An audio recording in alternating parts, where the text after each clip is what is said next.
Assalamualaikum warahmatullahi wabarakatuh.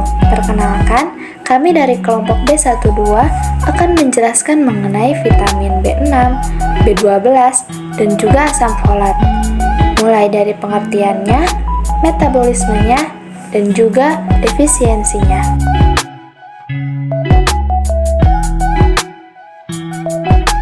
Vitamin B6. Vitamin B6 adalah suatu vitamin yang larut air dan termasuk dalam golongan vitamin B kompleks. Vitamin B6 terdiri dari kelompok piridina yang banyak kesamaannya satu dengan yang lain, yaitu piridoksin, piridoksal, dan piridoksamina. Vitamin B6 larut dalam air dan relatif stabil terhadap panas dan asam. Piridoksal akan rusak dalam larutan alkali, tetapi paling tahan terhadap pengaruh pengolahan dan juga penyimpanannya. Piridoksal fosfat adalah bentuk aktifnya dan merupakan kofaktor dalam berbagai reaksi metabolisme asam amino, termasuk diantaranya proses transaminasi, deaminasi, dan dekarboksilasi. Vitamin B6 berperan sebagai nutrisi yang penting bagi fungsi dan perkembangan saraf otak. Vitamin B6 juga berperan dalam produksi hormon serotonin, melatonin, dan norepinefrin. Vitamin B6 dikenal juga dengan nama piridoksin dan dapat diperoleh dari sayuran, daging, sereal, kacang-kacangan, ikan, pisang, dan juga telur. Metabolisme vitamin B6. Vitamin B6 yang diserap akan dimetabolisme di hepar. Absorpsi vitamin B6 untuk dimetabolisme dalam hepar terjadi secara difusi karir yang diikuti dengan metabolisme oleh ester fosfat. Vitamin B6 dan piridoksamin fosfat akan dioksidasi menjadi piridoksal fosfat. Lalu, perubahan ini membutuhkan ATP dan enzim piridoksal kinase. Hasil oksidasi dari piridoksal fosfat merupakan suatu flavoprotein. Kemudian, hasil metabolit utama yang aktif dari vitamin B6 yaitu piridoksal 5-fosfat. Kemudian dilepaskan ke dalam sirkulasi dan 60% diantaranya terikat dengan protein plasma.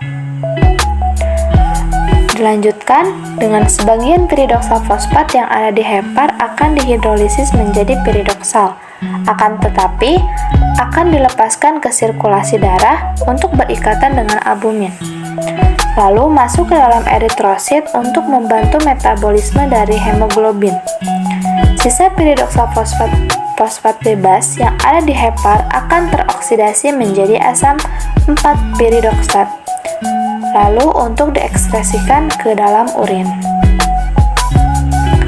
Defisiensi vitamin B6. Defisiensi vitamin B6 mengakibatkan anemia dan gangguan kulit seperti ruam atau pecah-pecah di sekitar mulut. Kurangnya vitamin B6 juga dapat meningkatkan risiko gangguan otak seperti syaraf motorik terganggu, kelainan darah, gejala kulit rusak, depresi, mual, kejang, hingga anemia.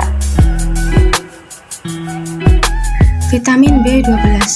Vitamin B12 atau cyanokobalamin adalah vitamin yang bermanfaat untuk pembentukan sel darah merah yang sehat, mengoptimalkan fungsi syaraf, menghasilkan energi, serta menjaga kesehatan kulit dan rambut. Vitamin B12 terkandung secara alami di dalam makanan dan tersedia juga dalam bentuk suplemen tambahan. Vitamin B12 berperan sebagai koenzim yang dibutuhkan beberapa reaksi biologis penting. Koenzim tersebut ada dua, yaitu metilkobalamin yang terdapat dalam plasma dan 5-deoksyadenosiilkobalamin yang ditemukan dalam hati, sebagian besar jaringan tubuh, dan makanan. Metabolisme vitamin B12. Setelah makanan masuk melalui mulut sampai ke lambung, vitamin B12 dalam pangan dipisahkan dari bahan-bahan lain oleh pepsin lambung, yang aktivitasnya optimal pada pH asam lambung yang normal. Kemudian vitamin B12 berikatan dengan suatu protein yang disebut R protein, yang diproduksi oleh kelenjar saliva dalam mulut. Metabolisme vitamin B12. Ikatan R protein vitamin B12 masuk ke usus halus. Di usus halus, R protein dipisahkan dengan vitamin B12 oleh enzim tripsin yang dikeluarkan oleh pankreas. Dalam usus halus, vitamin B12 bebas kembali, kemudian berikatan dengan intrinsik faktor.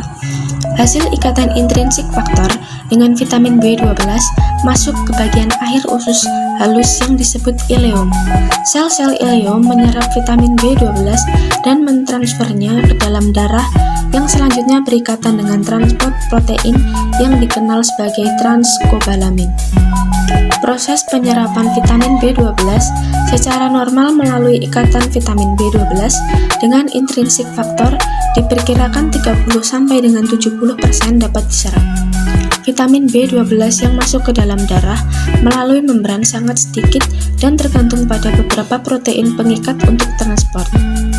Setelah vitamin B12 diserap masuk ke dalam saluran darah, transport dan penggunaannya tergantung pada protein spesifik pengikat kobalamin atau kobalamin binding protein. Penyerapan yang normal juga membutuhkan kondisi pankreas yang normal, sehingga tripsin dan bikarbonat yang dihasilkan pada pH lebih dari 8 dapat memisahkan vitamin B12 dari protein saliva dan kemudian berikatan dengan intrinsik faktor, dan akhirnya pada kondisi ileum yang normal, reseptor sel pembukaan dapat menangkap vitamin B12 yang terikat pada intrinsik faktor dengan bantuan ion kalsium. Vitamin B12 dapat disimpan dalam hati. Total simpanan tubuh pada subjek omnivora dalam keadaan sehat sekitar 2-3 magnesium.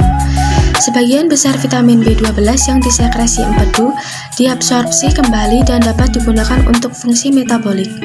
Jumlah pengeluaran vitamin B12 melalui stool proporsional dari cadangan tubuh, sehingga perkembangan defisiensi lebih lambat pada orang yang kekurangan vitamin B12, misalnya vegetarian, dibandingkan dengan orang yang tidak mempunyai intrinsik faktor atau yang mengalami malabsorpsi. Defisiensi vitamin B12 merupakan akibat dari kerusakan reaksi enzim yang memerlukan vitamin B12.